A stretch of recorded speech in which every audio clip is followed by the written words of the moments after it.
ఏపీలో విద్యుత్ ఛార్జీల భారానికి ప్రధాన కారణం జగన్ ప్రభుత్వం అనుసరించిన విధానాలే అని ఉరవకొండ నియోజకవర్గ తెలుగుదేశం మండల అధ్యక్షులు విమర్శించారు. 5 ఏళ్ల పాలనలో 10 సార్లు విద్యుత్ ఛార్జీలు జగన్మోహన్ రెడ్డి పెంచారన్నారు. జగన్ పాలనలో మైలవరం సౌర విద్యుత్ ప్లాంట్లపై దాడి, పీపీఏలను ఇష్టానుసారంగా రద్దు చేశారని తెలిపారు. 2 ఏళ్లలో ఛార్జీల పెంపునకు పీఆర్సీ ప్రతిపాదించిన వెంటనే అనుమతించిన విషయాన్ని జగన్ మర్చిపోవడం దారుణమన్నారు.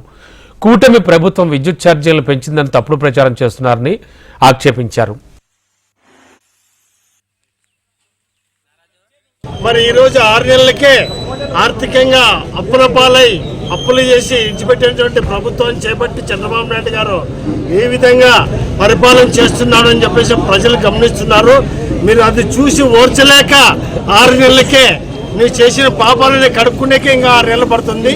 ఇప్పటికైనా బుద్ధి తెచ్చుకొని మంచి అలవాట్లు నేర్చుకొని ఆ ప్రజలను నేను హర్షించిన భవిష్యత్తులో కూడా నీ భవిష్యత్తు అయిపోయింది.